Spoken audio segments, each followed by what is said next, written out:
Info terupdate pagi ini, cek saldo pencairan PKH BPNT alokasi September tahun 2024. Nah, berikut ini KPM yang sudah cair KKS-nya, semoga yang lain menyusul.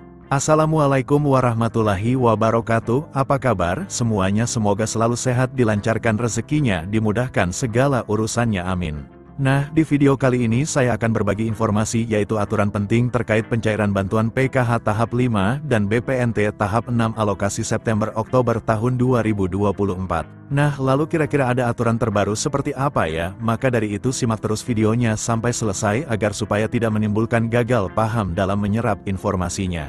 Namun sebelum itu jangan lupa dukungannya untuk channel ini, TV-ku ini dengan cara subscribe dan like jika dirasa bermanfaat dan agar tidak ketinggalan informasi terbaru selanjutnya. Bagi yang subscribe semoga selalu sehat, dilancarkan rezekinya, dimudahkan segala urusannya dan menjadi orang sukses di masa depan, amin. Nah, oke, langsung saja berikut ini terkait peraturan terbaru pencairan bantuan PKH tahap 5 tahun 2024. Nah, perlu diketahui bahwasanya pencairan bantuan PKH di tahun 2024 itu masih sama ya, pencairannya melalui kartu KKS dan nominalnya pun bisa berbeda-beda ya, tergantung komponen yang dimiliki. Nah, selain itu juga sudah ada peraturan yang sudah ditetapkan dalam hal pencairan PKH di tahun 2024. Jadi untuk bantuan PKH itu adalah bantuan bersyarat. Jadi harus memiliki komponen PKH seperti anak balita, kemudian anak sekolah SD, anak sekolah SMP, anak sekolah SMA. Kemudian penyandang disabilitas berat dan juga komponen PKH lansia, serta komponen ibu hamil. Nah, kemudian ini ada beberapa kriteria untuk menentukan bantuan PKH BPNT-nya bisa cair atau tidak. Nah, jadi yang pertama peraturannya itu para KPM harus terdaftar di dalam DTKS. Jadi mulai dari anak balita SD, ibu hamil, kemudian anak SMP, anak SMA, penyandang disabilitas dan lansia tersebut harus masuk di dalam DTKS dan aktif sebagai penerima bantuan PKH. Kemudian yang kedua, di dalam keluarga maksimal, hanya 4 komponen saja yang bisa masuk ke dalam bantuan PKH. Kemudian yang ketiga, prioritas bantuan PKH yang memiliki komponen datanya itu harus aktif ya, dan padan antara di DTKS dengan Dukcapil. Kemudian peraturan yang kelima, jika kalian terdaftar sebagai penerima bantuan PKH anak sekolah, baik itu SD, SMP maupun SMA, ini datanya harus terdaftar di aplikasi Dapodik sekolah masing-masing dan datanya badan dengan di DTKS, jadi tidak boleh ada perbedaan. Selanjutnya, yang keenam, untuk komponen PKH balita yang disebut sebagai komponen PKH balita itu adalah hingga anak yang kedua saja ya.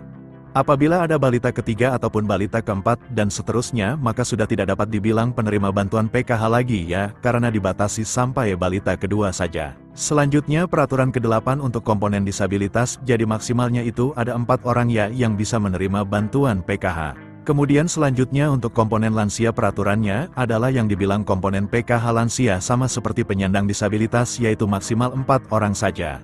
Kemudian peraturan selanjutnya untuk komponen lansia tersebut itu usianya harus mencapai minimal umur 60 tahun ke atas. Selanjutnya untuk komponen cucu itu juga bisa masuk ke dalam pencairan bantuan PKH asalkan lolos sebagai penerima dan memenuhi persyaratan. Kemudian peraturan selanjutnya untuk komponen ibu hamil, jadi yang dianggap atau dibilang komponen PKH ibu hamil adalah hanya sampai kehamilan yang kedua saja ya, jadi apabila memilih yang ketiga kalinya atau keempat kalinya itu sudah tidak bisa dapat bantuan PKH. Kemudian juga memiliki anak yang normal, yang bersekolah di jenjang SD, sedangkan untuk yang nominal penyandang disabilitas dan anak sekolah SD itu nominalnya berbeda-beda, lebih besar penyandang disabilitas SD.